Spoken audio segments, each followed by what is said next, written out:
Sahabat excellence, pernah nggak Anda berada di suatu situasi ketika Anda itu punya perasaan bahwa, ih gila, atasan saya kok ini nggak pernah mau terima ya ide-ide saya. Padahal ide saya ini saya yakin bermanfaat banget nih untuk perbaikan departemen Anda, divisi, atau bahkan secara total perusahaan atau organisasi Anda. Dasar nih, pasti punya sentimen ya sama saya. Wah, berbagai macam pikiran-pikiran negatif tentang kenapa ide Anda tidak diterima. Yuk, kita bahas apa situasi yang mungkin terjadi dan bagaimana kita meningkatkan penerimaan atasan kita atas ide-ide kita.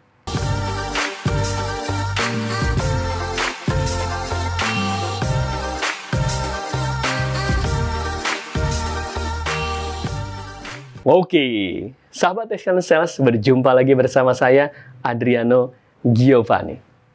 Sahabat Excellence, seperti yang tadi sudah disampaikan di awal, tentu kita pengen dong ketika kita punya ide, gagasan yang kita sampaikan ke atasan kita, lalu itu diterima dan bahkan bisa tereksekusi.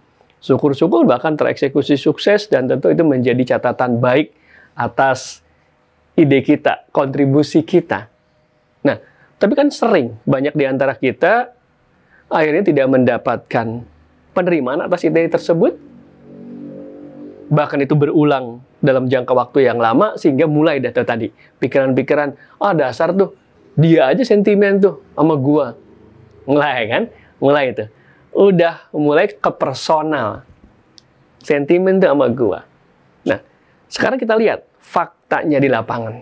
Silakan ya, ini benar-benar kita evaluasi ke dalam diri aja. Atau lihat ke lingkungan kita, tapi bukan untuk menjudge, untuk belajar saja. Jangan-jangan apa yang selama ini sering disampaikan sebagai ide perbaikan, usulan, itu sifatnya adalah hanya ide dan usulan, tanpa solusi. Sehingga itu namanya ngerjain atau nyusahin atasan kita. Pak, nampaknya kita perlu tuh Pak, perbaikan di sistem reporting agar bisa lebih efektif dan efisien. Atau Pak, kita nampaknya perlu nih Pak, perbaikan di sales proses sehingga terjadi peningkatan percepatan sales cycle. Kita malah cuma melempar usulan begitu doang tuh. Ya jelas aja. Itu akhirnya menjadi sesuatu yang tidak tuntas. Tapi coba, dari usulan seperti itu, kita turunkan betul-betul dalam bentuk yang detail. Apa objektif dari usulan kita ini? Oh, terjadi peningkatan, penurunan. Tergantung ya, apa yang meningkat itu indikator yang baik, menurun itu indikator yang baik, clear objektifnya. Lalu kita sampaikan beberapa usulan, project, activity, perubahan, dan detail apa yang ingin kita lakukan, apa yang akan kita lakukan, beserta budget-budgetnya, lalu rekomendasi kita. Jadi kita datang ke atasan kita, ini Pak, saya punya usulan Pak, dan ini sudah menjadi suatu challenge yang kita alami selama beberapa waktu.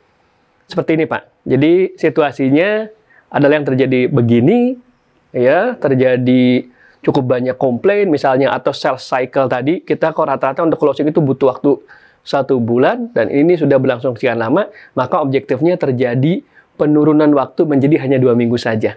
Ini contoh ya, bebas silakan diaplikasikan.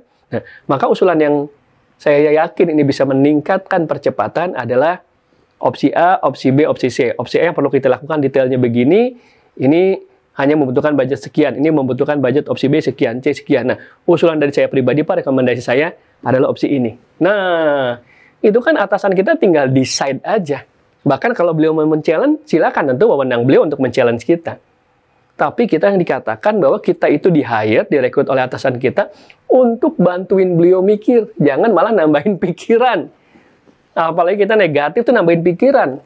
Malah kita jadi nyinyir. Malah kita jadi menjauh, malah jadi kita kepikiran, ini kenapa ya si Budi kok sekarang jadinya kalau setiap ditanya ada ide usulan, dia kayaknya nggak pernah mau ngomong, cenderung menghindar, setelah selesai meeting secepat mungkin keluar. Kalau virtual, begitu ditutup langsung leave meeting room.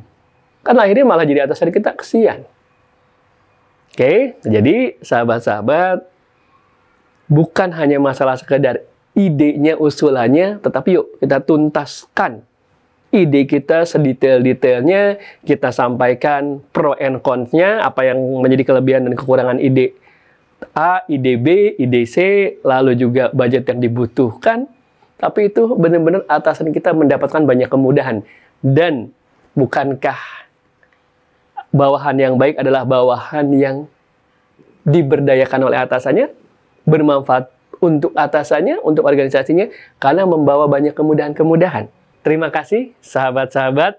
Yuk, mulai aplikasikan, praktekkan, bawa ide-ide improvement Anda, breakdown sedetail-detailnya, buat action sedetail-detailnya, dan kita lihat perubahan apa yang bisa terjadi atas respon atasan Anda. Terima kasih. Saya Adriano Giovanni. Pastikan mensubscribe channel ini, notifikasinya juga ditekan, dan like. Sampai berjumpa lagi. Assalamualaikum warahmatullahi wabarakatuh.